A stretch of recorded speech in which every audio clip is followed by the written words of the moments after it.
Hola, buenas noches a todos, bienvenidos de nuevo a este pequeño rincón del cinéfilo y muchísimas gracias por escucharme.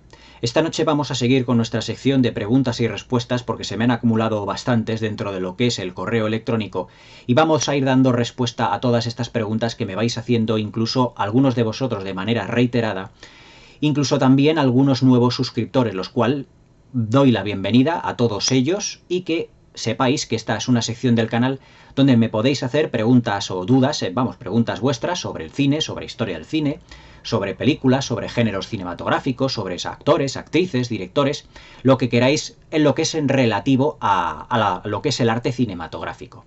Y me podéis enviar vuestras preguntas a la dirección de correo criticascinefilas40@gmail.com, todo junto, con minúsculas y el 40 con número. criticascinefilas40@gmail.com, aunque prácticamente aquí debajo, en los comentarios y en la caja, aquí debajo del título ya lo pondré para que veáis el correo electrónico y podáis hacerme todas las preguntas y comentarios que vosotros creáis oportunos. Y sin más dilación vamos a ir comentando y vamos a ir respondiendo algunas de las preguntas que me habéis enviado, que son no pocas. Me pregunta Germán Suárez sobre las plataformas de streaming. Dice: Mario, ¿hay diferencia? Los he ido resumiendo, evidentemente, porque algunos de ellos son un poquito más extensos, pero este de Germán es bastante escueto. Antes de empezar con la pregunta que me ha hecho Germán, quería pues darle las gracias por el crisma que me ha enviado al correo electrónico de los dos perritos y lo que es el árbol de Navidad, que es muy bonito. Así que muchísimas gracias, Germán, es un detalle en estas fiestas y en estas fechas tan señaladas. De verdad, muchas gracias de todo corazón. Tu pregunta me decía, así un poquito simplificando, que si hay alguna diferencia entre la calidad de imagen o diferencias entre la calidad de imagen y sonido del Blu-ray comparada con los servicios de streaming. Pues mira, yo te puedo decir que yo tengo dos servicios de streaming, que son el Disney Plus y Netflix. Y te voy a poner un ejemplo muy claro. Yo tengo en Blu-ray el regreso de Mary Poppins, además en caja metálica, cuando salió en edición especial, además que dediqué aquí un comentario bastante extenso cuando la película fue estrenada en los cines. Y bueno, pues en Blu-ray pues yo la disfruto en un televisor 4K y en un reproductor, que es Blu-ray, no es 4K, es un reproductor Blu-ray con un televisor 4K. El televisor es de 40 pulgadas y el Blu-ray se ve con una calidad extraordinaria. Extraordinaria. Sobre todo los Blu-ray que son de Disney. Tengo que decir, no solo los de la nueva hornada, tipo Marvel, La Guerra de las Galaxias, no.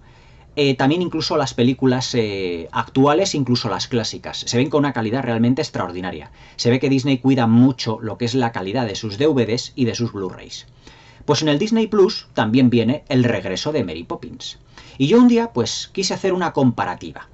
Yo digo, pues mira, ya que está el regreso de Mary Poppins y como se supone que Disney Plus tiene mucho contenido en 4K, en HDR, creo que es prácticamente lo mismo, en HDR10, aunque hay cosas que yo ahí no termino de manipularlo, pero creo que es una calidad óptima de imagen, pues el regreso de Mary Poppins se ve en el Blu-ray que yo tengo, el disco con el reproductor en mi televisor 4K, se ve muchísimo mejor que en la plataforma de streaming de Disney Plus. Y eso que me pone que es HDR y 4K. Es decir, lo que quiero decir con esto es que las plataformas de streaming siempre nos venden a lo mejor una calidad muy óptima de imagen y sonido extraordinaria, y a mí me ha pasado con películas que tengo ya de colección ya no de DVD, porque evidentemente ya el DVD en lo que a calidad de imagen siguen siendo muy buenas, incluso hay algunos DVDs que tengo que decirlo, se ven incluso mejor que algunos Blu-rays, todo hay que decirlo, porque la diferencia que hay entre un DVD, un Blu-ray y un 4K en formato disco es que digamos que son un trozo de plástico con una banda magnética. La única diferencia que hay es que el 4K almacena más información que el Blu-ray y el Blu-ray más información que el DVD. Pero claro, todo depende del tratamiento de remasterización, de todos los procesos que le hagan. Y yo tengo que decir que hay DVDs que se ven incluso mejores que los Blu-ray. Pero vamos a lo que es el meollo del asunto. Yo me puse el regreso de Mary Poppins en Disney Plus y se ve un poco con los colores un tanto difuminados. No quiero decir con un color vistoso, sino con un color un tanto apagado. La calidad de imagen es nítida, o sea, es muy nítida, muy nítida. Sin embargo, le falta brillo a la imagen, le falta contraste. Cosa que cuando luego pongo yo el Blu-ray en el reproductor y lo veo en el mismo televisor que el Disney Plus, el Blu-ray tiene más grano, más texturas, la imagen tiene como más cuerpo, es decir, el colorido es más fuerte, más llamativo, y no he tocado para nada ni el brillo, ni los contrastes del televisor, ni nada por el estilo. Es decir, yo te puedo decir que el streaming que yo tengo, tanto Netflix como Disney Plus, los Blu-rays que tengo de las películas que aparecen en Netflix y en Disney Plus, tengo que decir que tienen mejor calidad mis Blu-rays, los que yo he comprado, que lo que nos ofrecen en la plataforma de streaming. En lo que se refiere a calidad de imagen, en lo que se refiere a calidad de sonido, yo creo que andan parejos.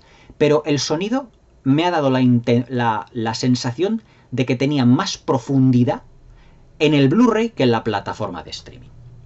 Es decir, las plataformas de streaming están muy bien porque nos dan un contenido muy masivo de toda clase de películas. Lo que ocurre es que, claro, bajo mi punto de vista, yo creo que no proyectan la película o la serie de televisión con la misma calidad. Otro ejemplo. Yo tengo la serie en Blu-ray también, Downton Abbey, la serie de época inglesa que hemos estado viendo pues hasta hace poco relativamente en televisión, hasta hace pocos años, y que salió una nueva película, pues ¿cuándo fue? Pues hará 3 años o algo así, aproximadamente 2 años y medio, 3 años. Pues esa serie está en Netflix. Yo cuando he visto y he hecho la misma comprobación, he visto capítulos de Downton Abbey en Netflix para ver cuál era la calidad de imagen. Muy buena. Pero luego me pongo el Blu-ray y la calidad de imagen es mucho mejor en el Blu-ray que en Netflix. O sea, yo si tuviese Blu-rays, no sé si tú los tendrás, pero si yo tengo Blu-rays, no me deshago de ellos por tener una plataforma de streaming. Porque yo en ese aspecto, soy muy sibarita en lo que imagen y sonido se refiere. Y la imagen y el sonido que te da un Blu-ray, pues es realmente impresionante. Ya es una imagen y sonido muy buenas. Si quieres ya ser muy sibarita o no sé, o muy pejiguera, pues te puedes ir al 4K. Ahora, yo tengo un televisor 4K de 40 pulgadas, ya te digo. Y las versiones que yo he visto de 4K, no ahora, sino hace unos años, cuando se ponían en televisores para que se viese la diferencia entre un Blu-ray y un 4K, la diferencia es mínima. Es decir, tiene el 4K, digamos, mucho más contraste. Tienen, digamos, un tratamiento del color, digamos, más exquisito, más profundo. Pero la definición, lo que se refiere a la definición, lo que es, todo depende ya no a lo mejor del disco, que sea Blu-ray o 4K, sino del televisor.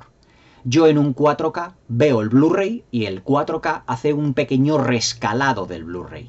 Y la calidad de imagen es que para mí es perfecta. Es decir, aquellas personas que se compran 4K y dicen voy a deshacerme de los DVDs y los Blu-rays porque esto es mejor imagen y sonido, no lo hagáis, no lo hagáis, porque sinceramente para mí la calidad que ya tiene un Blu-ray ya es más que suficiente. Aquí en España los discos 4K se venden a un precio, digamos, casi prohibitivo y no está teniendo demasiado tirón. Sin embargo, ya hay Blu-rays que se venden a precios bastante muy asequibles, por ejemplo, 8 euros, 9 euros, 10 euros, y el Blu-ray empezó aquí en España a venderse a unos precios de 30 a 35 euros, entre 25 y 35 euros, bastante caros. Yo en aquella época me compraba más DVDs que Blu-rays, pero cuando los Blu-rays empezaron a bajar de precio, me empecé a comprar de manera más masiva.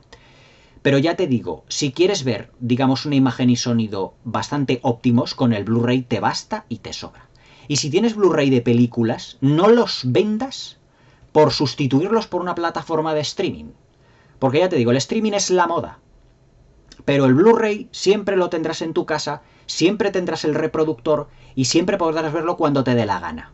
Sin embargo, las plataformas de streaming están que si meto más contenido, menos contenido, que si quito esta película. Ya hay películas que en Disney Plus han desaparecido y creo que en Netflix han desaparecido por meter otras tantas más. Por lo tanto, yo, lo que es por experiencia personal, te diría, si eres un coleccionista de Blu-ray o te gustan los Blu-rays, no los vendas, no te deshagas de ellos, creyendo que la plataforma de streaming te va a proporcionar una imagen y sonido brutal. Yo vi El regreso de Mary Poppins y Downton Abbey en Disney Plus y en Netflix respectivamente, y mis Blu-rays tienen mejor calidad de imagen, mucha más calidad de imagen, y el sonido diría que es incluso también mejor en el Blu-ray. Por lo menos es la percepción que yo tengo. Y me preguntas también, siempre he notado que las películas navideñas son un poco bastante malas. Bueno, es que también depende de la película navideña que quieras. Si estás viendo una película navideña de estas hechas más para televisión, las novelitas rosas estas que te ponen, del día de Navidad, de las típicas parejas que se quedan atascados y que se enamoran, o, hombre, evidentemente en la nieve, por así decirlo, hay 50.000 películas de Navidad. Pero claro, también hay otras que merecen mucho la pena y la atención. Mira, yo por ejemplo, la película que yo he comentado hace poco, que en el canal, que ha sido Qué bello es vivir, de Frank Capra, esa es un clásico y una obra maestra. Pero es que me gustaría también comentar otra, que es también antigua, como es como Qué bello es vivir, que está protagonizada por Cary Grant. Cary Grant también iba a protagonizar Qué bello es vivir, pero no quiso. Que se llama La mujer del obispo. Y es una película que se desarrolla también en Navidad y que está además protagonizada, ya te digo, por Cary Grant, que hace de un ángel. Y además tiene un trío protagonista fantástico: Cary Grant, David Niven y Loretta Young. Fantásticos los tres en sus respectivos papeles. Y además me gustaría, yo creo que dentro de poco la puedo comentar porque es una película realmente buena y notable. Te la recomiendo encarecidamente, se llama La mujer del obispo. Luego también hay otras películas pues más sencillas en lo que se refiere al tema navideño, porque claro, el tema navideño, date cuenta que es un tema que está enfocado más para los niños. Es decir, la Navidad es una época, pues digamos que es para los chavales, para los niños. Porque bueno, los adultos pues ya todos sabemos lo que ocurrió cuando éramos pequeños y cuando hemos pasado adultos, pues todos los chascos que nos hemos llevado en la Navidad. Entonces, al ser una etapa más enfocada a los niños, hay mucho cine tipo infantil. Y claro, en el cine infantil es muy fácil caer en las películas que sean un poquito más sosillas, por así decirlo, que tengan unos niveles o unos estándares de calidad un poco más bajos de lo normal. Porque claro, no suele ser una época del año tan sumamente recalcada en donde se hagan unos grandísimos, por así decirlo, grandísimos guiones. Te puedo recomendar así, pues por ejemplo, ¿cómo te diría yo? Además de estas dos que te he comentado, si quieres pasar un buen rato, pues la primera de Solo en casa, por ejemplo, dirigida por Chris Columbus y en la producción con John Hughes. Y bueno, es una película que yo he visto hace relativamente poco, no la había visto, tengo que decirlo, Solo en casa, ninguna de ellas, porque Macaulay Culkin no es uno de mis actores favoritos, ni mucho menos, le encuentro un niño muy cargante, y bueno, es una película para pasar el rato. Luego está también aquella película llamada Cuento de Navidad, aunque evidentemente de Cuento de Navidad se han hecho muchas películas, es decir, sobre lo que es las navidades de Mr. Scrooge, en el que una serie de espíritus le van visitando, pues se han hecho muchas versiones. Es decir, cualquier versión de Cuento de Navidad está muy bien. Luego, por ejemplo, hay una muy graciosa que protagonizó Bill Murray, creo que en 1992, que es una versión, digamos, modernizada de Cuentos de Navidad que se llama Los fantasmas atacan al jefe. Y bueno, estaba simpática. No es que tenga gran calidad, pero estaba simpática. También se dejaba ver. Todas estas películas que se llaman Santa Claus, Vaya Santa Claus, no sé qué, son películas eminentemente para niños. Y bueno, pues son un poco infantiloncillas, en el sentido de que no suelen ser grandísimas películas. Yo también tengo aquí comentada en el canal una película de Michael Curtiz realmente extraordinaria, que es un musical que se llama Navidades Blancas, protagonizada por Bing Crosby, por Rosemary Clooney, por Vera Ellen y por Danny Kaye. El protagonista absoluto de la cinta es, evidentemente, Bing Crosby, el cantante, uno de los grandes crooners de su época. Y la cinta está dirigida por Michael Curtiz, el director de Casablanca y de Robin de los Bosques y de El Capitán Blood, del Halcón del Mar y de un montón de grandes clásicos. Y es una película que realmente está realmente bien, es decir, es un musical fantástico. O sea, aquí es donde canta también, tiene un número musical muy bueno, la tía de George Clooney, Rosemary Clooney, que ya también falleció hace ya un tiempo. Y luego tenemos pues las típicas secuencias de baile y de musicales protagonizadas por Danny Kaye y por Vera Ellen, pero en papeles un poco ya más secundarios. Pero Navidades Blancas también es una película muy recomendable para estas fechas, y además dirigida por uno de los grandes, que fue Michael Curtiz. Es decir, Navidades Blancas también es otro de los grandes. Otra de los grandes films de esta época. Yo de lo que es después del cine clásico no te puedo decir así dentro del cine contemporáneo grandísimas películas de Navidad. Hay una que lleva el título de Navidad en lo que es el título de la película, que es Pesadilla antes de Navidad de Tim Burton, dirigida por Henry Selick.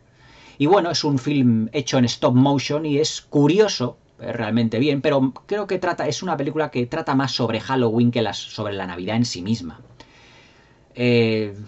Y películas así de ambiente navideño, pues todas las que están poniendo en televisión, pero como tú dices son películas sencillas. Pero ya te digo que yo te recomiendo 3 grandes clásicos, que son Navidades Blancas, La mujer del obispo y Qué bello es vivir, como 3 piezas claves del cine navideño. Retroceso, o sea, me retrotraigo otra vez al cine clásico, porque hoy en día una película de Navidad que esté muy bien, pues bueno, ya sabemos lo que hoy hay en día en Hollywood y lo que nos está dando Hollywood hoy. O sea que no hay mucho por donde escoger. Y bueno, si quieres una película pues tipo Navidad, pues te puede decir, ya te digo, la de Solo en casa, pues por ser una película entretenida, pero poco más, ¿sabes? Luego también hay muchos especiales de productoras en lo que se refiere a la Navidad.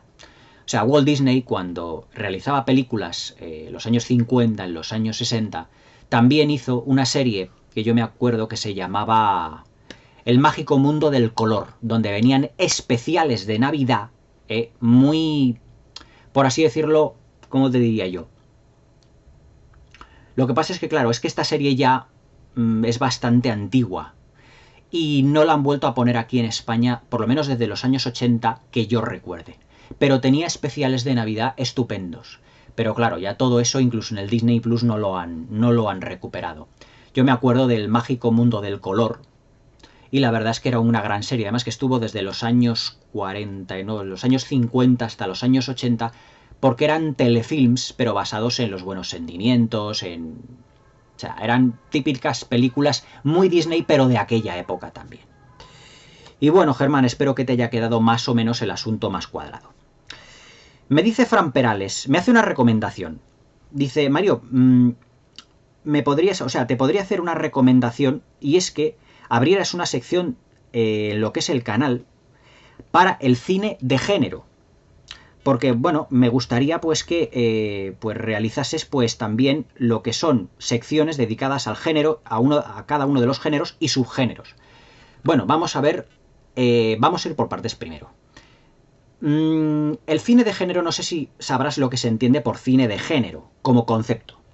El cine de género es todas aquellas películas que están más englobadas en lo que es el cine fantástico, en lo que es un género muy determinado, pero que no son ni dramas, ni comedias, ni melodramas. Que son, por ejemplo, películas de acción, películas de suspense, películas de terror, películas de ciencia ficción. Eso son lo que se llama cine de género.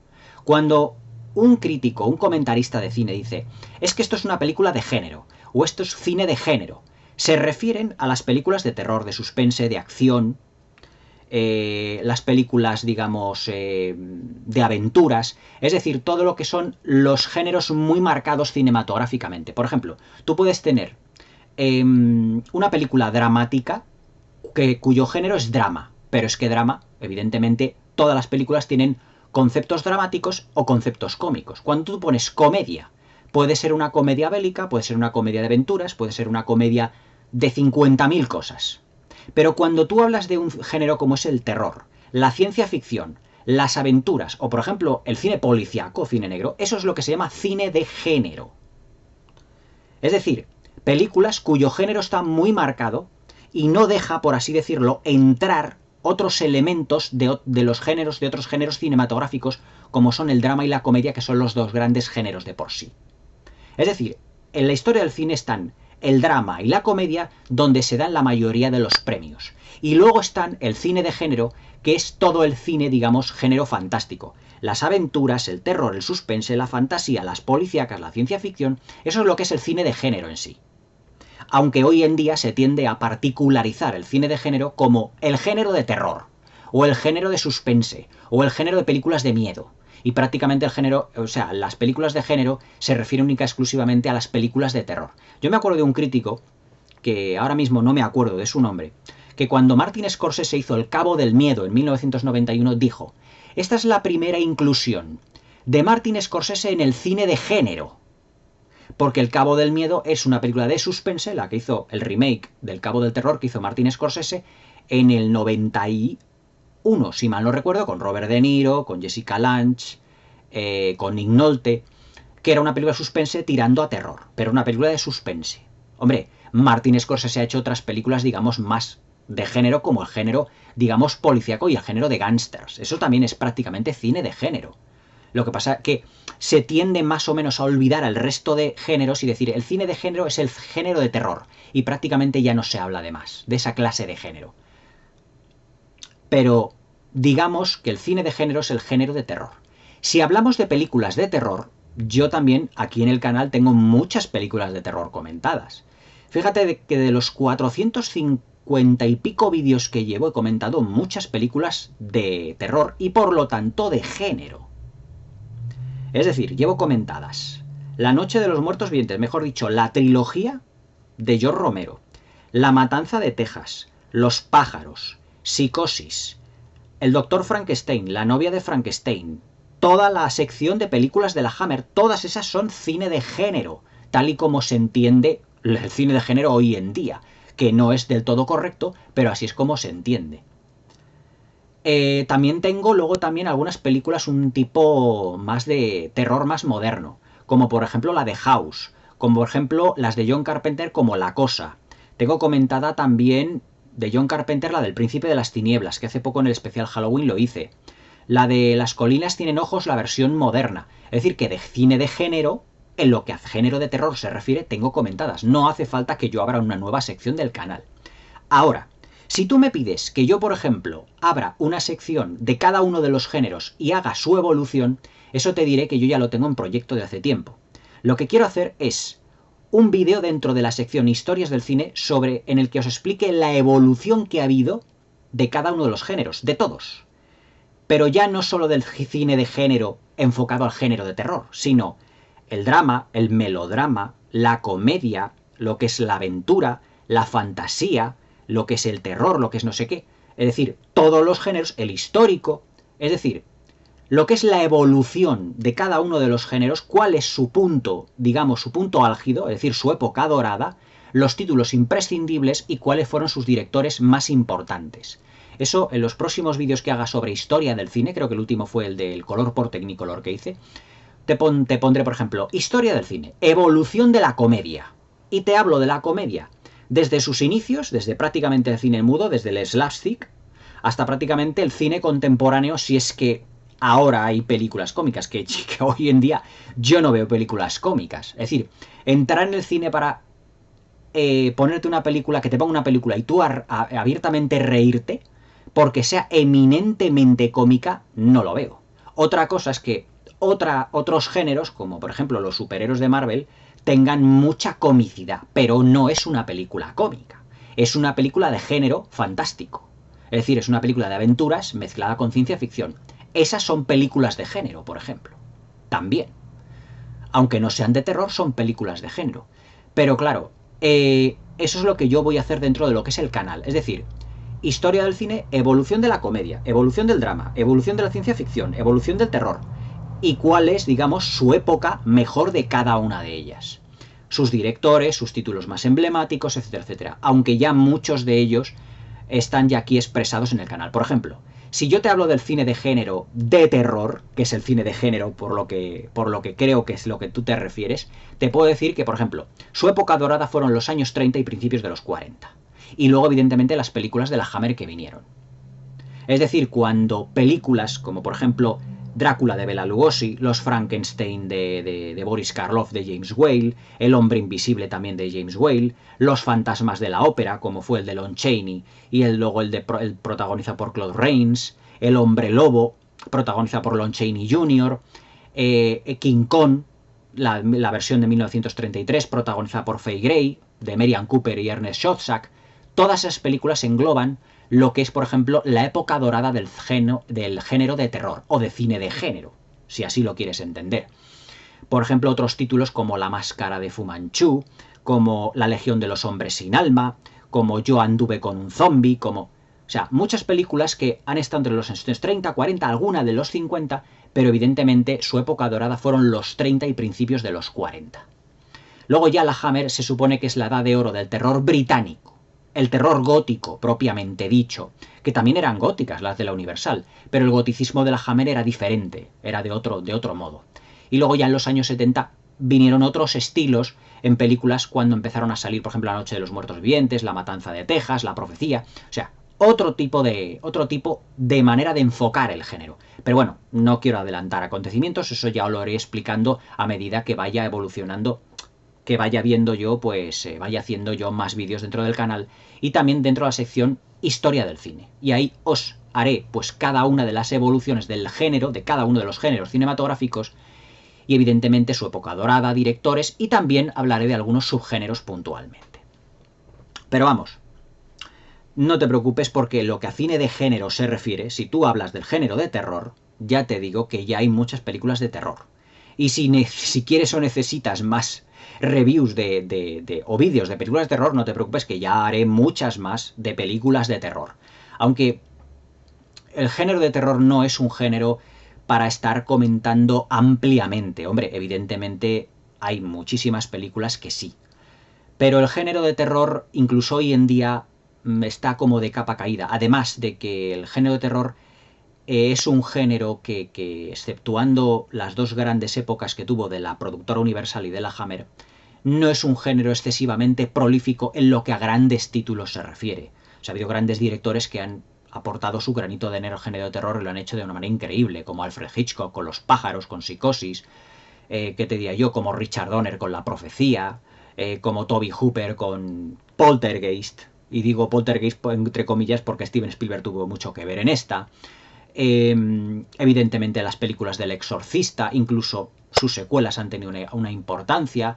Stanley Kubrick con El Resplandor también tuvo evidentemente mucha importancia dentro de lo que es el género de terror, pero no es un género excesivamente cargado de calidad. Es decir, para medir la calidad del género de terror hay que bajar bastante, muchas veces, el listón respecto de otros géneros. Porque el género de terror es un género que, digamos, se basa mucho en una planificación visual y en lo que es el sonido. Pero no es un género que se base excesivamente en lo que es el argumento. Es decir, si un director sabe manejar muy bien la cámara, planificar y manejar importantemente, mejor dicho, y manejar de una manera importante lo que es el sonido, puede tener una gran película de terror, pero evidentemente no la puedes comparar con una gran película, yo que sé, histórica, dramática o incluso con una gran comedia. Es decir, el género de terror es un género hasta cierto punto limitado, aunque luego tiene sus subgéneros, las casas encantadas, los hombres lobo, los vampiros, las brujas, los zombies, pero claro, hace ya bastante me grabé la review del Ejército, ¿cómo se llamaba? El Ejército de los Muertos, la última de Zack Snyder, y era una película tan sumamente mala, que dije, no merece la pena ni que yo comente esto. Sinceramente, porque no había nada que comentar. Es más, el vídeo yo creo que duraba poquísimo, para lo que yo estoy acostumbrado aquí a hacer los vídeos. Creo que duraba unos 20 minutos o 15 minutos, porque es que no había nada de qué hablar. Es decir, es un género ya tan machacado en tantas cosas, las posesiones demoníacas, lo que es... que claro, dices... Aunque en realidad todos los géneros están muy machacados ya. Mira, por ejemplo, Steven Spielberg ha hecho ahora, si me permites el inciso, un remake de West Side Story. Mira, aquí en el escritorio aquí tengo la West Side Story original.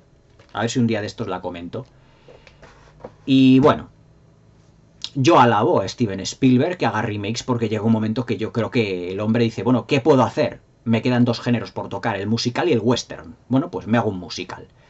Y yo creo que, evidentemente no la he visto, ya cuando salga en formato Blu-ray pues ya tendréis aquí la crítica. Me encanta Steven Spielberg y ya la comentaré. Pero claro, ya todos los géneros están muy machacados. Y claro, es ver lo mismo, enfocado de diferente manera, pero es lo mismo de nuevo.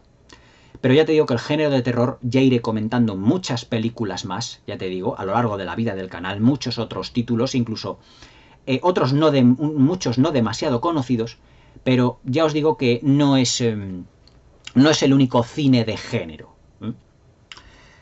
Me dice Juan Cascás, Mario, subjetivamente, para ti, ¿cuáles son las películas de la década que han envejecido peor? el cine de los 80, de los 70 o de los 90. Dice, en su opinión es de los 80. Bueno, yo aquí quiero dejar una cosa muy clara, lo que yo pienso de esto de que las películas se envejezcan. Vamos a ver. Cuando nosotros estamos disfrutando de una obra de arte, una obra de arte ya no se hace solo cinematográfica. Por ejemplo, una obra musical, no me refiero a una película musical, una obra musical, es decir, lo que es un disco, lo que es un cuadro, una obra pictórica, lo que es una escultura, lo que es una obra arquitectónica. Es como, por ejemplo, decir, voy al Museo del Prado, estoy viendo Las Meninas de Velázquez y sé que es un cuadro que tiene siglos. Siglos. ¿Puedo decir yo que eso ha envejecido mal? Os pregunto. Bajo mi punto de vista, no.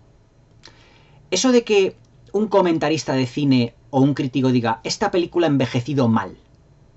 Me gustaría que luego estos críticos justificaran el porqué, porque se quedan ahí. Es decir, una obra cinematográfica, como cualquier obra de arte, no envejece.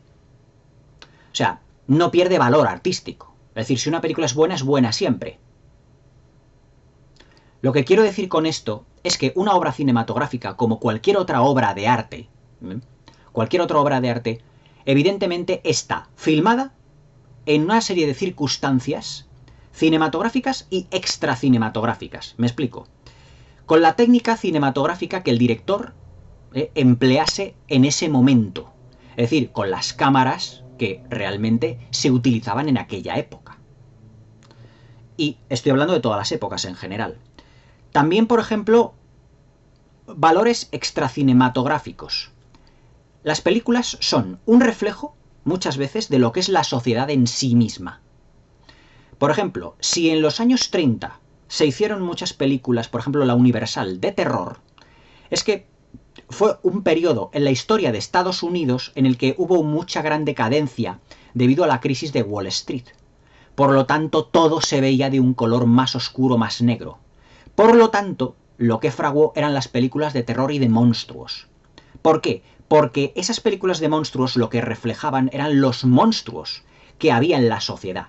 Tú entrabas al cine en los años 30 a ver, por ejemplo, Drácula de Bela Lugosi y veías un monstruo, entre comillas. Pero luego salías fuera y el auténtico monstruo, el verdadero, no el cinematográfico, lo tenías fuera, que era la gran crisis económica. Es decir, que Hollywood asemejaba el monstruo cinematográfico con el monstruo que había en la realidad. ¿Qué es lo que ocurre hoy con el cine? ¿Por qué muchos directores están revelando, por ejemplo, directores como Ridley Scott, como Tarantino, como Scorsese, como Matthew Vaughn, hace poco, en el que dicen, no, es que no puede ser solo cine superhéroes, sino que tenemos que encauzar a otro tipo de géneros, a otro tipo de ver el cine, a otra manera de ver el cine, que tenemos que recuperarla? ¿Por qué? Porque esas películas de superhéroes tan infantiles son un fiel reflejo de lo que es hoy en día la sociedad. Es decir, películas excesivamente consumistas. Es decir, la gente va al cine para consumir una película, para entretenerse única y exclusivamente, no para profundizar. La gente no va al cine muchas veces a pensar o a que le cuenten una gran historia. Porque yo estoy seguro, por ejemplo, que la de El último duelo de Ridley Scott es una muy buena película, estoy seguro. Y fíjate, la de West Side Story, la de Spielberg, ya en su primer fin de semana creo que ha recaudado solo 10 millones de dólares. Para ser una película de Spielberg. ¿Qué quiere decir con esto? Que el público no está acostumbrado a ver otro tipo de género. ¿Qué quiere decir esto? Que el reflejo de la sociedad es solo ver una clase de cine consumista y no una clase de cine que intente perdurar en el tiempo. Por lo tanto, hablar de una película que envejezca no tiene sentido, porque toda película es un reflejo de la sociedad en el momento en el que se filmó. Por ejemplo, ¿por qué tuvo tanto éxito La Guerra de las Galaxias siendo una gran película, pero habiendo incluso mejores en los años 70, muchísimo mejores películas que Star Wars? ¿Por qué? Porque era una película que recuperaba un estilo que era el estilo de cine de fantasía. Es decir, el caballero que va a rescatar a la princesa y que el caballero malvado es Darth Vader, pero que en realidad es como si fuera el malvado de las películas medievales, por ejemplo. Es una película medieval, es decir, un caballero montado en su jinete va a rescatar a la princesa de un castillo que está, además, resguardado por un ser maquiavélico. Es decir, Han Solo o Luke Skywalker van en el halcón milenario a rescatar a la princesa Leia, que está encerrada en un castillo que es ahora la estrella de la muerte. Y que el malo malísimo es Darth Vader. Ese concepto lo llevó George Lucas al espacio, pero ¿qué recuperó con todo eso? La alegría de vivir que tenía o que había perdido el país después de la guerra de Vietnam. En 1977 Estados Unidos estaba sumido en una profunda, digamos, como depresión o lo que se refiere a ilusión por parte de la sociedad en sí misma. Y la Guerra de las Galaxias fue un revulsivo. ¿Podemos decir que la Guerra de las Galaxias ha envejecido vista desde un punto de vista objetivo en lo que se refiere a efectos especiales, a guión y todo esto? La versión del 77, ojo, no la retocada por George Lucas. Claro que ha envejecido. Pero yo no puedo decir que esa película subjetivamente envejezca. Porque si yo la veo hoy en día, tengo que ver la película con los ojos del público y con los ojos de las personas que filmaron la película en aquella época. Decir que una película envejece es como decir que las 4 estaciones de Vivaldi envejece. Es como decir, por ejemplo, que la Quinta Sinfonía de Beethoven envejece, porque es viejo. Decir que una película envejece es como decir, ¿qué te diría yo? Que el Seat 600 ha envejecido. Hombre, claro, si se le compara con los coches de ahora, con los automóviles de ahora. Pero una película, una obra de arte, un libro, por ejemplo, un buen libro, eso no envejece. Eso es una... ¿Yo qué queréis que os diga? Lo veo una tontería. Porque es que no está justificado. No es que esta película ha acusado más el paso del tiempo. Yo digo, ¿en qué sentido? Y no se me contesta. Es decir, toda película es hija de su tiempo. Toda película es hija de su tiempo. Lo que el viento se llevó es hija de su tiempo. El mago de Oz es hija de su tiempo. Ciudadano Kane es hija de su tiempo. Ben-Hur es hija de su tiempo.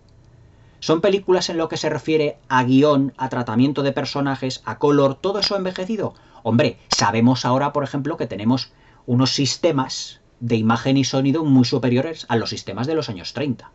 Entonces, por esa regla de 3, todas las películas clásicas, todas han envejecido. Que la temática ha envejecido. La sociedad es la que cambia, pero las obras de arte no cambian. Son inmutables. Es decir, tú te vas, por ejemplo, a Egipto y ver las pirámides y dices, eso no cambia.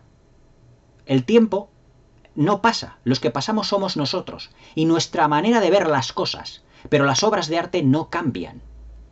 Una película que es un clásico, una obra de arte, o sea de la década que sea, eso no envejece. Por ejemplo, una película como Los cazafantasmas, en la que se intentó modernizar o revitalizar con aquel bodrio que hicieron con 4 mujeres, o con esta última, que no la he visto, pero vamos, por lo que he visto, he leído del argumento, me la puedo imaginar. ¿Es una película que ha envejecido? No, pertenece a su tiempo. Es una película muy hija de su tiempo. ¿Y cómo eran las películas de su tiempo? Las de los 80. Y lo mismo te digo las de los 80 que las de los 50. O las de los 40. ¿Cómo eran las películas de los años 40? Eran películas muy edulcoradas, muy rosas, muy lights, muy suaves. ¿Por qué?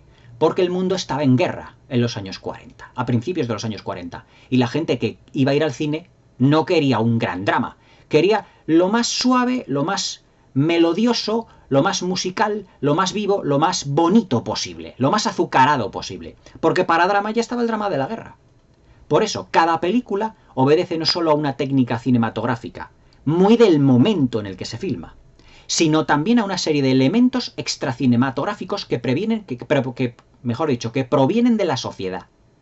Por lo tanto, ninguna película envejece. Eso de que una película envejece es una tontería, de verdad. Yo cuando oigo a un crítico decir, no, esta película ha envejecido, digo, bueno, pues que lo justifique. No es que el tema está muy... No... El tema era el tema de la época. Tenemos que ver las películas, muchas de ellas, o intentar verlas con los ojos de la gente que las filmó en aquel entonces. Porque evidentemente entonces todo el cine de hace 30, 40 años ha envejecido. Carajo, caray, se ha envejecido, claro. Pero es que eso no es así. Las películas, como obras cinematográficas, mejor dicho, como obras de arte, no envejecen, igual que no envejecen los cuadros, igual que no envejecen, por ejemplo, lo que son las obras pictóricas, no envejecen los libros, la buena literatura, todo eso no envejece. O sea que decir que una película envejece, pues bueno, Pues no lo sé en qué sentido. No, esta película ha envejecido. No es que ha nacido vieja. Yo, bueno, ¿cómo que ha nacido vieja? O sea, yo he oído a críticos decir que La Naranja Mecánica de Stanley Kubrick nació vieja. Yo digo, ¿pero en qué sentido? Si es una película que sería todo lo contrario, se adelanta a su tiempo. Porque lo que nos cuenta La Naranja Mecánica es algo que no nos había contado ninguna otra película en la historia del cine del 71 para abajo. ¿Cómo puede ser una película que envejezca o que haya nacido vieja? ¿No veis que no tiene sentido hablar de envejecimiento de películas? Esos son, digamos, como una serie de mantras que se aprenden comentaristas y críticos de cine cuando no saben lo que decir de una película. Uy, esta película ha envejecido mal. no tiene nada que ver. Es una tontería, de verdad. Ahora, si lo que te refieres, por ejemplo, es cuando una película haya dicho, por el tema, que el tema ya no esté muy de moda, o que ya esté un poco manido, o que ya esté muy machacado, pues pueda decir, bueno, pues es un tema que ya, pues, ¿qué le vamos a hacer? A lo mejor se ha quedado un poco pobre, o este tema ya se ha mejorado, o se ha podido hacer mejor cinematográficamente hablando, entonces sí. Aunque yo te digo que ojalá hoy en día películas como las de los 70, 80 y 90 ojalá se hicieran en calidad. ¡Puh! Ni muchísimo menos. O sea, hoy en día, a día prácticamente 14 de diciembre de 2021, se puede decir que hoy en día Hollywood sí que puede hacer películas que envejezcan mal. Por ejemplo, todas las de Marvel, que son todas iguales. Están todas cortadas por el mismo patrón. Es una fórmula que la aplican a todas las películas y las repiten. Pero eso en los 80 no ocurría, ni en los 70, ni en los 90, sobre todo no en los 70, porque en los 70 hubo una renovación del cine muy grande, con la incorporación de un nuevo Hollywood, los que ya están actualmente cayendo en decadencia. Hoy en día, pues directores, ya digo, como Spielberg, como Scorsese, como Ridley Scott, fijaos Ridley Scott, con El Último Duelo, en la campaña de promoción que ha tenido que hacer, ha tenido que mandar a tomar vientos pues a muchos de los periodistas que le decían, bueno, es que su película, ¿por qué se mete usted con lo de los superhéroes? ¿Por qué se mete usted con esto? ¿Por qué se mete lo otro? Ridley Scott es un director de más de 80 años de la vieja escuela, y no se le puede decir a un señor ya más de 80 años qué tipo de películas tiene que rodar. Lo mismo puede ocurrirle a Martin Scorsese o a Steven Spielberg. Son ya directores que tienen un estilo de cine ya muy forjado. Y no lo puedes hacer cambiar de la noche a la mañana para adaptarse a un nuevo tipo de cine que sinceramente ni les va ni les viene y que evidentemente no está a la altura de lo que ellos hacen y de sus trabajos. A Spielberg con 30 o con 40 años le puede decir que se adapte. Dice, bueno, pues ahora me hago una película de este género, ahora de este otro, ahora innovo esto, ahora voy a innovar en lo otro. Vale, pero ya con 70 y tantos y 80 y tantos años ya no les puedes decir, no, es que tenéis que adaptaros. Por eso Ridley Scott saltó, se le fundieron los plomos y mandó mandó al quinto pino pues a los periodistas que estaban allí. Pero claro, yo es el consejo que doy aquí en el canal. Las películas no envejecen, las películas son hijas de su tiempo, porque están realizadas bajo un prisma, bajo una visión, evidentemente, cinematográfica y extracinematográfica, que reflejan cómo era la sociedad en el momento en el que estaban filmadas. Las películas de los años 70 eran películas más rebeldes. Todas las películas primeras de Martin Scorsese, como Taxi Driver, como Malas Calles. ¿Por qué? Porque la sociedad de los 70, finales de los 70, era una sociedad más rebelde. Habían salido del Vietnam, había ocurrido una serie del escándalo de Watergate, todo aquello, y estaba convulsionado Estados Unidos. Y era pues como que todo ello pues necesitaba que explotase todo en rebeldía. Y esa rebeldía queda reflejada en películas como en Malas Calles, como en Taxi Driver, como todos esos títulos. Es decir, cada película es hija de su tiempo y además refleja cómo es la sociedad en el momento en que se filma. Cuando yo hice, y ya para terminar, la review, por ejemplo, de Pearl Harbor, de Michael Bay, algunos comentarios me dijeron, bueno, es que claro, la historia de amor está un poco... Es que claro, la historia de amor no es como a lo mejor las historias de amor, más o menos de un cine más contemporáneo. Es una historia de amor más sencilla, más edulcorada y más light. ¿Por qué? Porque en los años 40, en 1941, la sociedad, lo que era la psicología de los jóvenes, de la sociedad, era más sencilla, en el sentido de que era más inocente. Ahora es cuando prácticamente pues, la juventud pierde la inocencia prácticamente a la primera de cambio. Pero es que en aquella época no era así. Y lo que se quiso reflejar era una historia sencilla de amor, porque en los años 40, en las películas que se hacían en los años 40, las películas también eran muy sencillas, las historias de amor que había. Luego, evidentemente, acompañados de un guión que estuviera a la altura, de buenas interpretaciones, pero la historia de amor eran historias muy sencillas. Y eso es lo que se quiso reflejar. Y eso es lo que se quiso reflejar en una película de 2001 como en Pearl Harbor. Pero ya os digo, para ir concluyendo, cada película es hija de su tiempo y hay que intentar mirarla intentando comprender cómo era la sociedad en aquella época. Si hacemos ese esfuerzo, veremos las películas mejores de lo que estamos acostumbrados a ver. Me dice Juan Ruiz, hablándome de Paul Verhoeven, dice, Mario, ¿cuál consideras que es la mejor película de Paul Verhoeven, a excepción, bueno, pues sí, de Robocop, de Desafío Total, que ese Instinto Básico no era tan mala, que también está Showgirls? Hombre, para mí la mejor de Paul Verhoeven no es ni Robocop, ni Desafío Total, Juan, ni todas las que me has mencionado, sino es una película que Paul Verhoeven filmó en el año 2000-2001, si mal no recuerdo, y se llamaba El Libro Negro, y es una película holandesa. Si no la has oído hablar, yo la tengo en DVD, dentro de poco la voy a comentar aquí en el canal. Me gustaría comentarla en otro pequeño miniciclo dedicado a películas europeas. El Libro Negro, además protagonizada por una actriz, creo que es holandesa, no sé si es alemana o es holandesa, creo que es holandesa, que se llama Karis Van Houten, es realmente extraordinaria esa película. Dura 2 horas y media y versa sobre una chica que se hace espía en la Segunda Guerra Mundial. Es una película que tiene un argumento, unas interpretaciones mucho más de peso que películas de género como Robocop, Desafío Total o Instinto Básico, por ejemplo. Es una película muy completa, aunque Paul Verhoeven también tiene otras películas muy buenas, como por ejemplo Los Señores del Acero, que estuvo protagonizada, si mal no recuerdo, por Jennifer Jason Leigh, por Rutger Hauer. Pero bueno, se puede decir que para mí El Libro Negro es la mejor película de Paul Verhoeven sin ningún género de dudas. Y luego me dice que me da las gracias por contestar a los mensajes en el canal. Bueno, es que yo intento contestar todos los que puedo. Evidentemente ahora como me están llegando más suscriptores y todo eso, por vídeo tengo muchísimos comentarios. Y claro, hay veces que no doy abasto a todos. Y a lo mejor los leo todos, pero a lo mejor les doy un like o les doy un corazoncito. Pero es que contestar a todos ya se me hace muy largo a veces. Y eso que yo voy intentando dentro de lo que es la pestaña de YouTube Studio, que tenemos los youtubers, los dueños de los canales, cuando nos salta un comentario, pues inmediatamente, si está en nuestras manos, pues responderlo. Lo que pasa es que si se van acumulando muchos de repente en un día o en 24 horas y tengo 20 o 30, pues claro, a lo mejor hay alguno que se me haya pasado o se me salte, porque claro, es que si me lío también a contestar, pues es que tengo que hacer otras cosas a lo largo del día. No puedo dedicarme 24 horas a YouTube. Pero bueno, siempre intento contestar a todos los que puedo, evidentemente.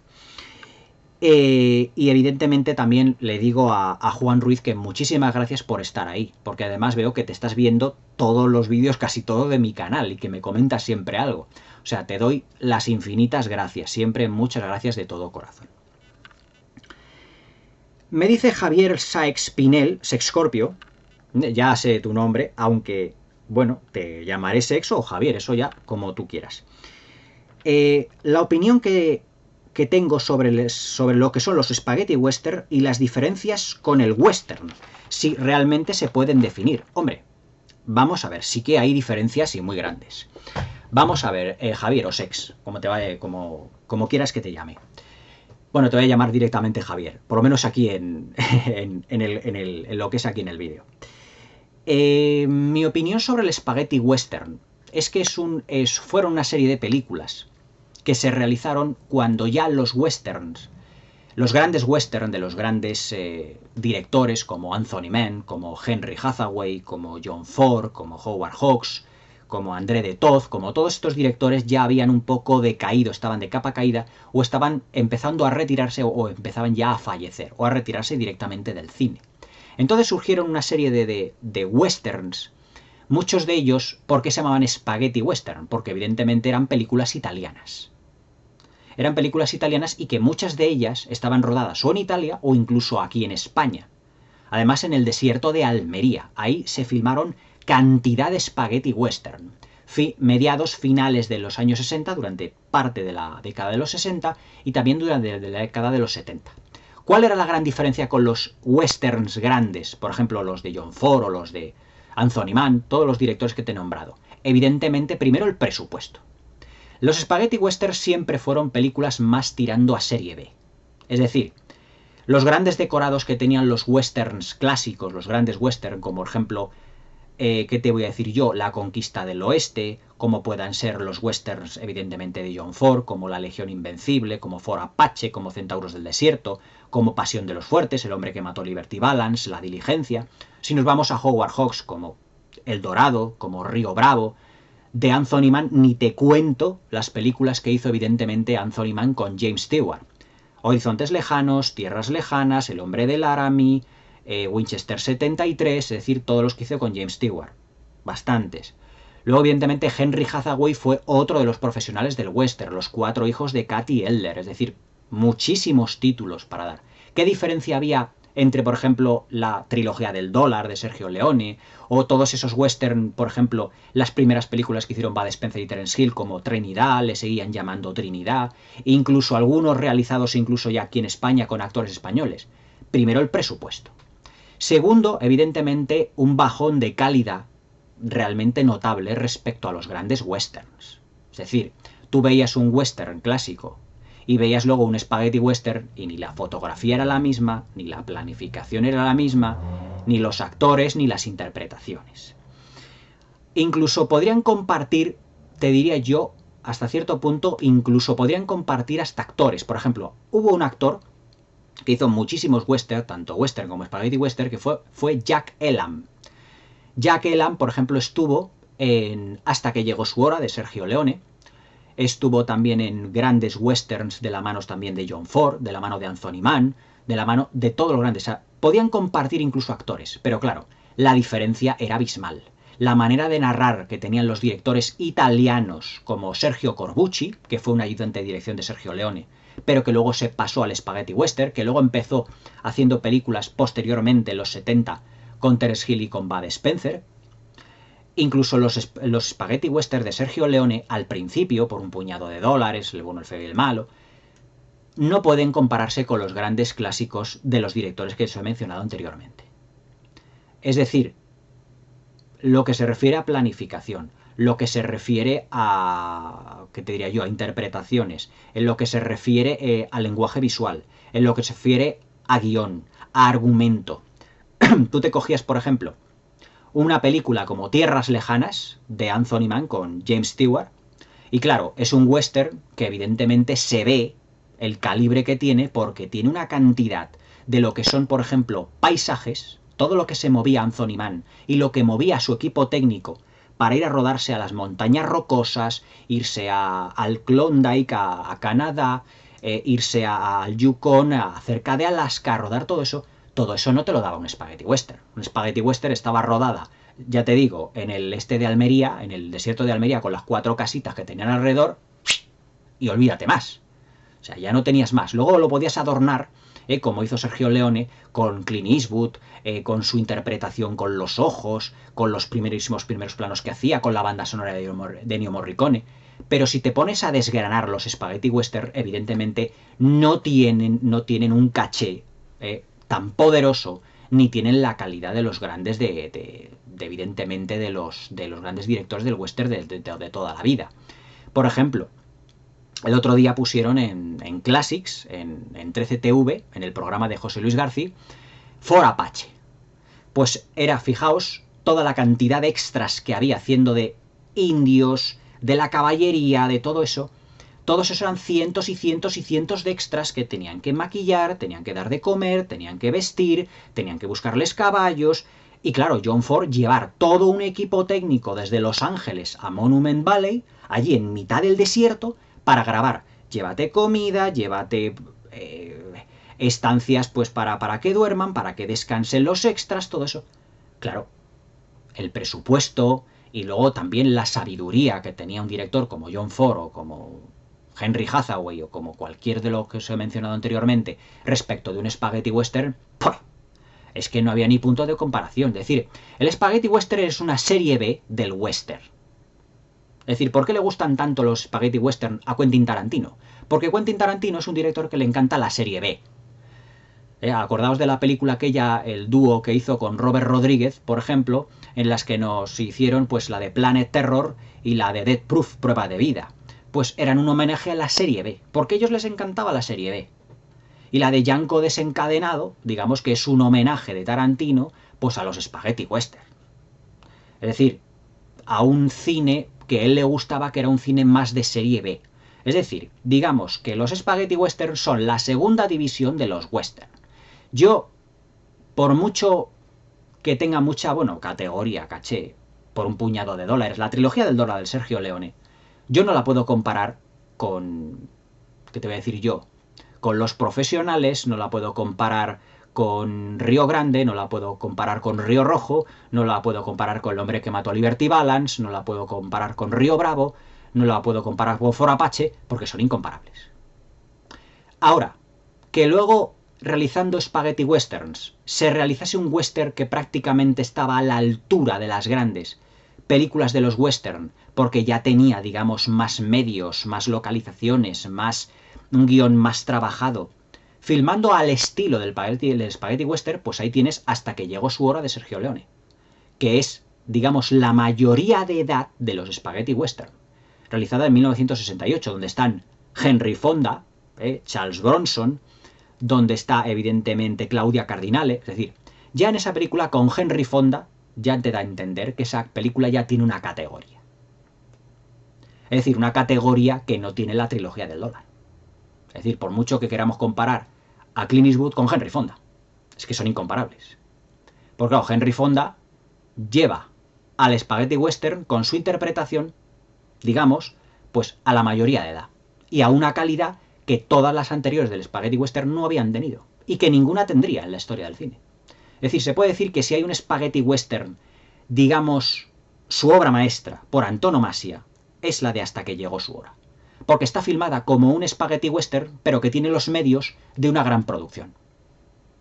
Y evidentemente los medios de una gran producción es una sabiduría visual, una interpretación de unos actores, etcétera, etcétera.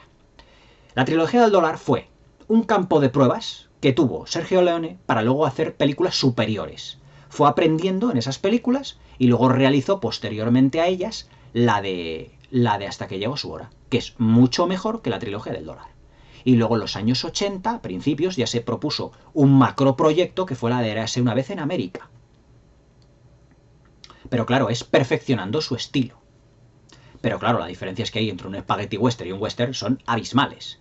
Presupuestarias, de calidad de los actores, medios, narrativa.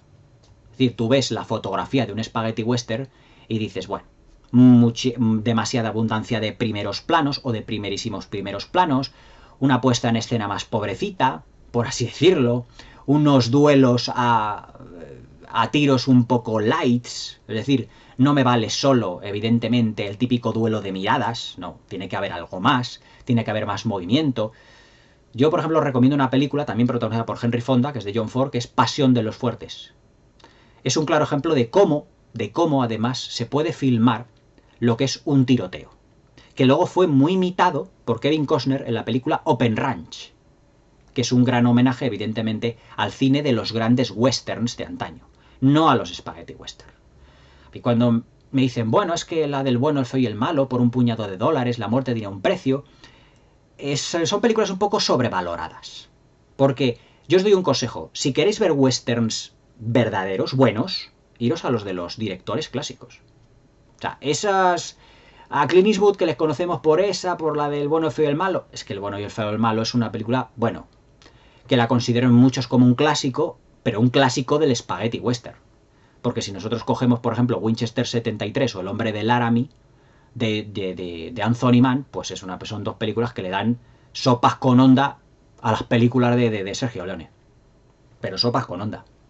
Yo tengo aquí comentada en el canal Horizontes Lejanos, de Anthony Mann, y es una película avasalladoramente física. Es una película donde se ve a un grupo de colonos, con sus carromatos, subir hasta una determinada zona de las montañas rocosas, medio nevada esa zona, Todo eso, evidentemente, imaginaos, las cámaras, las grúas, todo eso, cuánta economía se necesitaba para ese y cuánto talento. Un talento que en los spaghetti westerns no había, evidentemente hablando de manera general. A ver, otra más. Me dice Mr. Akamaru. Perdona si no he leído bien tu nombre. Dice que es un fanático de los monstruos clásicos de la Universal y de la Hammer. Yo también lo soy, evidentemente no tiene más que ver mi sección de la Hammer. Para mí las mejores películas de terror son las de la Universal y las de la Hammer y unas cuantas más, pero principalmente porque porque estaban realizadas con un cariño y con una calidad que luego ya de por sí ya no hubo. Para mí la del Cerebro de Frankenstein, que fue la última película que yo hice, que comenté yo aquí de la Hammer, la última gran película de horror gótico, la última gran obra maestra del horror gótico, no voy a contar la de Sleepy Hollow de Tim Burton porque es una película de fantasía, que rinde homenaje a la Hammer, pero que se puede decir que es una gran película de horror gótico, pero no está a la altura del Cerebro de Frankenstein. Esa para mí fue la última gran película de terror de la historia del cine prácticamente, como obra maestra de por sí. Luego vinieron otras, evidentemente, en los 70, los 80, pero esa es la última gran obra maestra del cine terror para mí. Para mí, las mejores películas de terror son las de la Universal y las de la Hammer. Me dice, tiene una retahíla de preguntas para mí. Me dice, quiero comenzar a ver más películas de western y spaghetti western. Bueno, estamos con los spaghetti western. ¿Qué títulos, directores, películas imprescindibles me recomiendas? Pues mira, yo te recomiendo que te olvides un poquito de los spaghetti western, porque son películas un poco lights, un tanto descafeinadas, y te centres en los grandes westerns de la historia. ¿Qué títulos? Pues la columna vertebral de las películas de John Ford. La Diligencia, Pasión de los Fuertes, El hombre que mató a Liberty Balance, Río Grande, Fort Apache, La Legión Invencible, Centauros del Desierto, Dos cabalgan juntos, Misión de Audaces. Luego te vas a Anthony Mann y tienes El hombre del Laramie, Winchester 73, Tierras lejanas, Horizontes lejanos.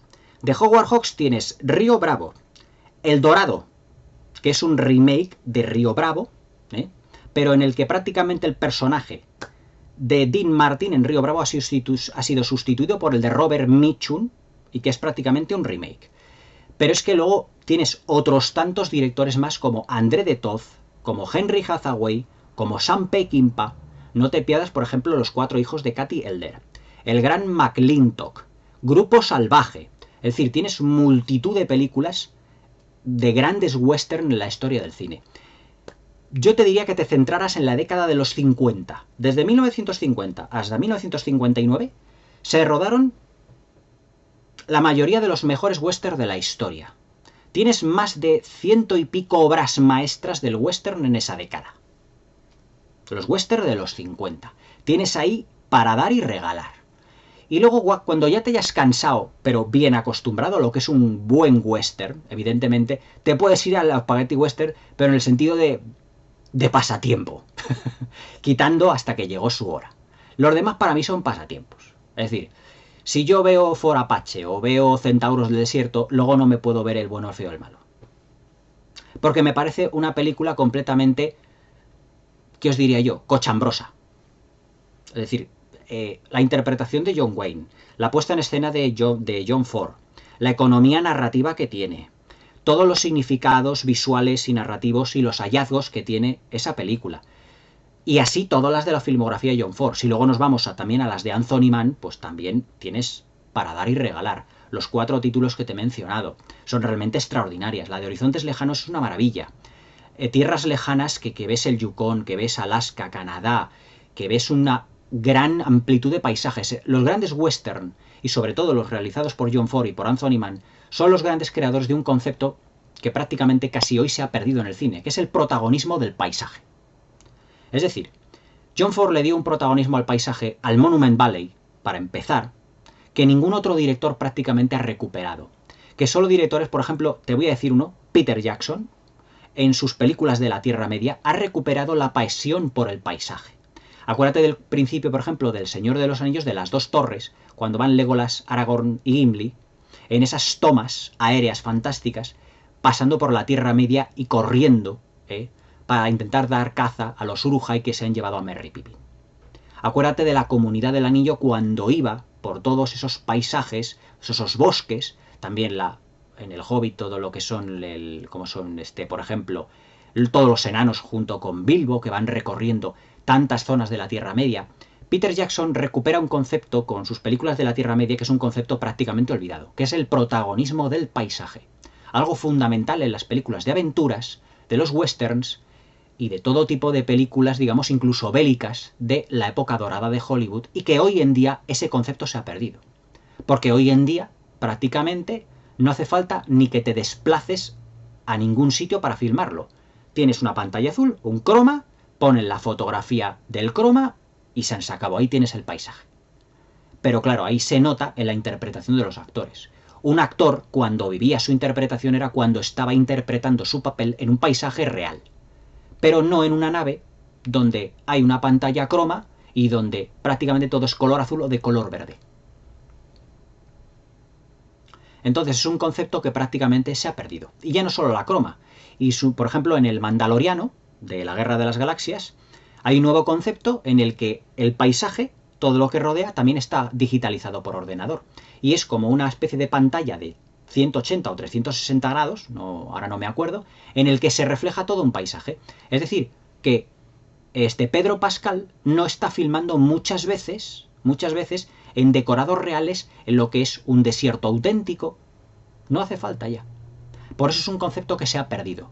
Pero ese concepto, en lo que son los western y las películas de aventuras del cine clásico, está muy presente. Y eso, por ejemplo, fue un concepto que puso mucho de manifiesto John Ford en sus películas.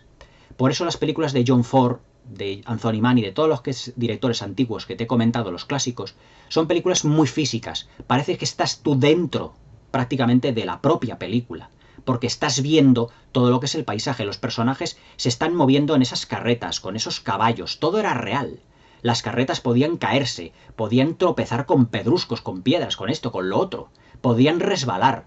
En la película Horizontes Lejanos de Anthony Mann, la cámara prácticamente se sitúa a la altura muchas veces de las ruedas de los carromatos de los colonos. Y entonces ves cómo las ruedas unas se van rompiendo, otras van partiendo piedras, otras van subiendo promontorios. Es decir, todo eso que es los elementos cinematográficos interactuando con lo que es evidentemente el paisaje. Eso es un concepto que se ha perdido. Y eso, por ejemplo, lo tenían los western. Por eso te digo que el western es un género muy importante, es uno de los grandes géneros de la historia del cine, además, y que tiene una serie de conceptos que luego ya el spaghetti western dejó de lado, pero que esos conceptos se han aprovechado para otros géneros de una manera bastante amplia. Pero vamos, te recomiendo los grandes westerns, digamos, de los directores clásicos. Los spaghetti western, digamos, para pasatiempo. Luego me dices, sobre la relación, ¿qué opino sobre la rivalidad que había entre Joan Crawford y Bette Davis? Bueno, la rivalidad que hubo entre Joan Crawford y Bette Davis fue puramente cinematográfica. Es decir, para mí Bette Davis no tenía por qué tener ninguna clara rivalidad con Joan Crawford, porque Bette Davis para mí es la segunda mejor actriz de la historia del cine. Cuando haga un top de mejores actrices de la historia del cine, Bette Davis está la segunda. La primera ya diré cuál. Pero Bette Davis es prácticamente en interpretaciones casi lo mejor que ha dado la historia del cine. Lo mejor. Poneros una película que se llama Eva al desnudo, de Joseph Mankiewicz, y veréis hasta qué punto Bette Davis puede clavar un personaje tan sumamente impresionante. Joan Crawford era una actriz, también una gran actriz en Johnny Guitar, evidentemente, como me has mencionado, hace una gran interpretación. Luego también estuvieron Joan Crawford, igual que Bette Davis, venían prácticamente de principios del cine sonoro. Incluso Joan Crawford hizo cine mudo. Pero no hubo evidentemente una rivalidad hasta que fueron contratadas prácticamente por los grandes estudios y empezó a haber, digamos, lo que se llamó el Star System. Pero yo creo que la rivalidad era cinematográfica en el sentido de que, bueno, que le quitase una los papeles de la otra o que una estuviese más. Yo creo que eso ya sería más rivalidad, digamos, ya no entre estrellas de cine, sino entre orgullos, propiamente dicho. Porque tú comparas la filmografía de Bette Davis, la de Joan Crawford, y la de Bette Davis está a años luz de la de Joan Crawford, es decir, no tiene absolutamente nada que ver. Bette Davis tiene una filmografía muchísimo mejor que la de Joan Crawford, pero vamos, bastante más amplia. Lo que pasa es que, claro, Bette Davis y Joan Crawford eran dos grandes actrices y la rivalidad que hubo, yo la presupongo, en el que, bueno, que quisiesen hacerse con algún papel determinado, que a lo mejor algún director quisiera alguna y no a la otra, es decir, una especie como de celos entre directores, productores, a ver cuál tenía más una película más taquillera que la otra, o cuál ganaba más premios. Es decir, era una rivalidad un poco sui generis, que se basaba en lo puramente cinematográfico. En la película que fue de Baby Jane, del 62, sé que entre las dos hubo bastantes piques en el rodaje. Y que debido a los piques, Bette Davis le hizo a Joan Crawford unas cuantas faenas. Pero evidentemente su rivalidad venía, por entenderla de esa manera, venía desde mucho antes. Pero vamos, es estrictamente cinematográfica, no había una rivalidad grande en la esfera persona. Donde sí la hubo, y si quieres esto sí que te lo puedo comentar, es entre Olivia de Havilland y Joan Fontaine. ¿Por qué? Porque eran hermanas. Joan Fontaine y Olivia de Havilland eran hermanas. Y claro, Joan Fontaine consiguió un Oscar a la mejor interpretación femenina antes que Olivia de Havilland. Ahora no me acuerdo cuál era la película por la que Joan Fontaine recibió el Oscar, pero lo recibió antes que Olivia de Havilland por La heredera, la película de William Wyler que tenéis aquí comentada en el canal. Y claro, Olivia de Havilland ya se le empezaba a remover algo por dentro como diciendo, mi hermana va a conseguir algo que yo no. Entonces la rivalidad ya no solo estaba en lo estrictamente cinematográfico, como Bette Davis o como Joan Crawford, sino que ya había una rivalidad entre hermanas, que a lo mejor ya vendría, evidentemente, antes de la cinematográfica, ya vendría antes entre hermanas. Aunque tanto Joan Fontaine como Olivia de Havilland fueron dos grandes actrices. Personalmente prefiero a Olivia de Havilland como actriz. La interpretación que tuvo en La heredera o en Lo que el viento se llevó fueron fantásticas. Y otras tantas, ¿sabes? Además de que Olivia de Havilland de joven era mucho más vistosa, era más guapa, y eso para los grandes estudios también le daba mucha más categoría. Joan Fontaine era una belleza un poquito más sosa. Y, bajo mi modo de ver, como intérprete muy buena, pero en determinados papeles. Sin embargo, Olivia de Havilland siempre estuvo fenomenal. Era mucho más homogénea como actriz que Joan Fontaine. Mucho mejor. Para mí. Evidentemente, bueno, pues la academia, pues como escogiesen sus papeles y sus proyectos, eso ya era otra cosa. Pero la rivalidad, si es que realmente entendida como tal, la hubo entre Olivia de Havilland y Joan Fontaine. Mucho más que entre Bette Davis y Joan Crawford. Bette Davis y Joan Crawford era lo cinematográfico, pero es que entre Olivia Havilland y Joan Fontaine era cinematográfico y encima eran hermanas. O sea, la rivalidad ya venía prácticamente desde la cuna, desde su casa, como quien dice. Luego me dices que qué opino de la película Queridísima Mamá de 1981 sobre pues sobre la infancia y adolescencia de Christina Crawford, la hija de Joan Crawford. Bueno, yo esta película la vi hace ya muchísimo tiempo. Y yo te puedo decir que Faye Dunaway estuvo un tanto sobreactuada en esta película. Es decir, la película no tuvo muy buena crítica. Y yo no la consideré una buena película. No es una película que sea mala en general, pero es una película fallida en diversos aspectos. Sobre todo la interpretación de Faye Dunaway, que intenta hacer a una Joan Crawford como muy... ¿Cómo te diría yo? Como muy salida un poco de madre, con un tono interpretativo un poco histérico, porque Joan Crawford también tuvo sus más y sus menos con las drogas, etcétera, y qué estrella de Hollywood, ¿no?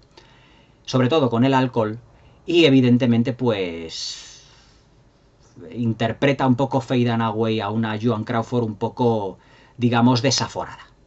No es un título que yo sinceramente recomiende mucho, es más, yo la película ni siquiera la tengo comprada, no la vi en su momento cuando la pusieron en televisión, creo que mi padre la tenía en VHS, pero no nos causó gran impacto.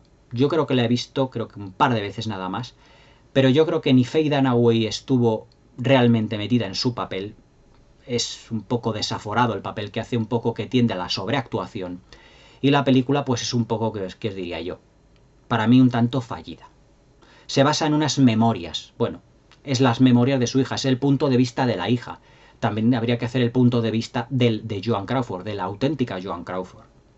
Porque claro, Joan Crawford también, además de los problemas que tuvo, también fue una gran actriz. Y claro, en esa película no se habla mucho de sus grandes interpretaciones. O sea, no es un biopic, no es una biografía, es parcialmente parte de su vida, lo que tuvo con su hija. Bueno, es una película que yo diría un tanto fallida, no es gran cosa. También qué opinó sobre el Frankenstein de Mary Shelley que dirigió Kenneth Branagh en 1994 y qué opinó sobre la interpretación de Robert De Niro. Pues mira, el Frankenstein de Mary Shelley yo creo que no la tendría que haber dirigido Kenneth Branagh. Kenneth Branagh es un director muy shakespeariano en lo que se refiere a una puesta en escena grandilocuente. Ahí tienes el ejemplo de Hamlet, su versión. Ahí tienes el ejemplo de, por ejemplo, de Otelo. Tienes el ejemplo de Mucho ruido y pocas nueces. Es decir, adaptaciones de novelas de William Shakespeare. Pero es que el Frankenstein, la novela de Mary Shelley, en ese sentido, Kenneth Branagh hace aquí de un Víctor Frankenstein que no tiene nada que ver con el gran varón Frankenstein que hicieron Colin Clive o Peter Cushing en las películas de la Universal y de la Hammer. Y no es que esté comparando. Lo que pasa es que aquí Kenneth Branagh le veo también bastante sobreactuado. Y es un problema que tiene Kenneth Branagh en muchas de sus películas. Es un actor que como tú le des mucha rienda suelta, como se ha criado mucho más en escenarios de teatro que delante de una cámara, aunque sigue siendo un excelente director para mí, Hamlet es su obra maestra y es una película maravillosa, es un actor que tiende un poco a la sobreactuación. Hamlet, por ejemplo, me gusta, me encanta su actuación, pero es una actuación donde él se puede dar rienda suelta y de permitirse el lujo de sobreactuar porque los dramas de William Shakespeare eran grandes tragedias. Y al ser grandes tragedias, pues él da rienda suelta a todo lo que es su actuación y a veces se pasa de la raya. Pero es que en la de Frankenstein también se pasa de la raya. Pero es que Frankenstein no es una novela de William Shakespeare. Es una novela gótica, de suspense y de terror. Y esa película, la de Frankenstein de Mary Shelley, no es una película de terror al uso. A mí no me causa, no hay una secuencia que sea sobrecogedora, por así decirlo. Y Robert De Niro, pues bueno, no le veo yo una interpretación, le veo un monstruo de Frankenstein interesante, distinto, pero es una película que en líneas generales, tanto a nivel interpretativo como a nivel de puesta en escena, como a nivel de... la encuentro un poco fallida, grandilocuente, excesiva en algunos momentos, y que Kenneth Branagh busca un dramatismo que no termina de encontrar.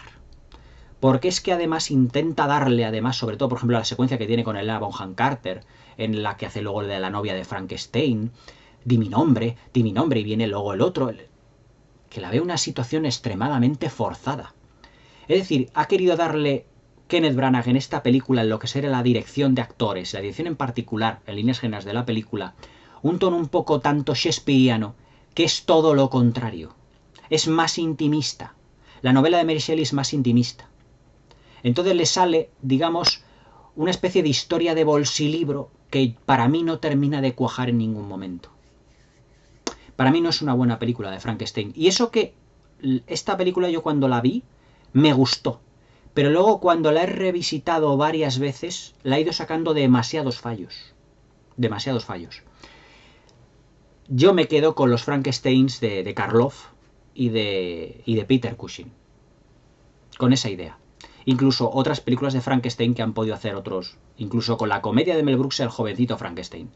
Pero es que esta versión de Frankenstein a mí me parece una versión en la que Kenneth Branagh puso mucho hincapié en las interpretaciones, en un Frankenstein excesivamente dramático.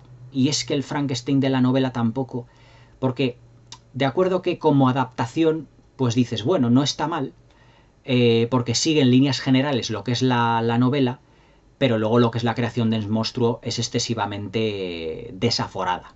Sobre todo cuando Kenneth Branagh se pone desnudo cintura para arriba, allí con el tórax, dame la vida, lo veo muy exagerado.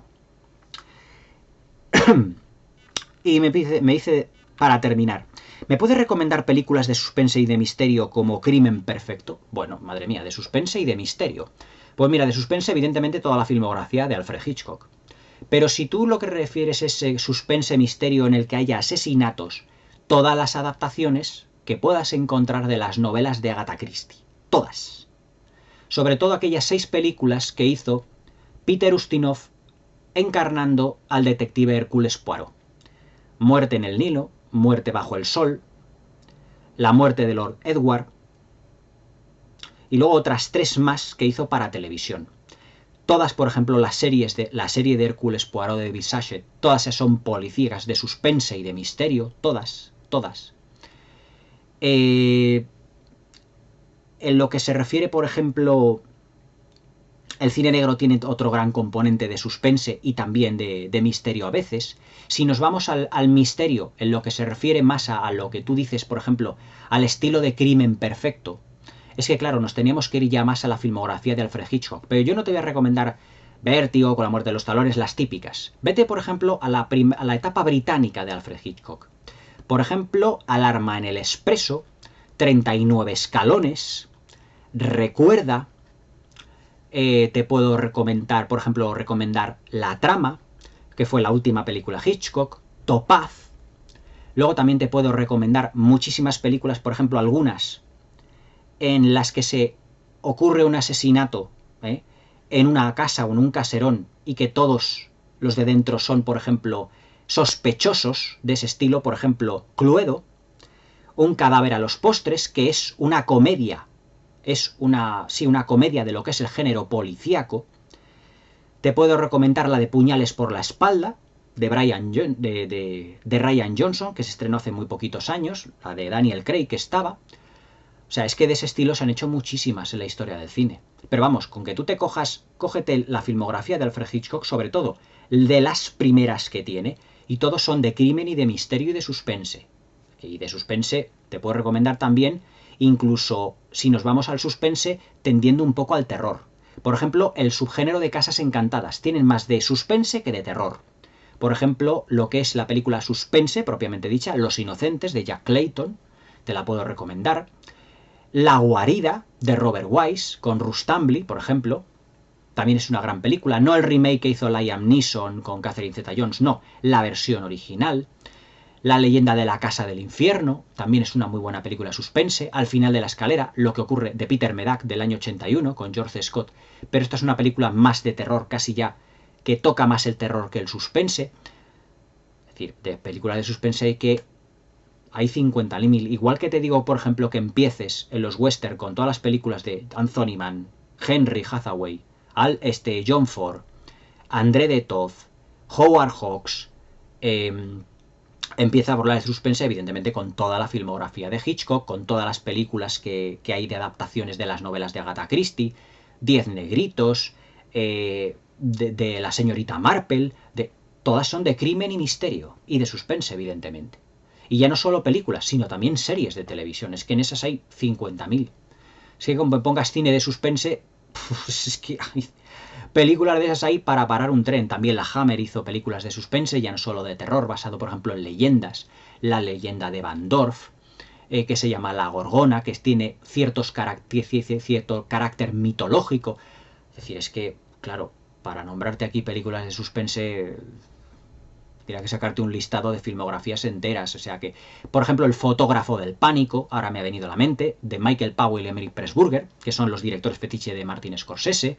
Es una gran película de suspense, protagonizada por Carl Bond, el que hizo de José I de Austria en las películas de Sisi, protagonizadas por Romy Schneider.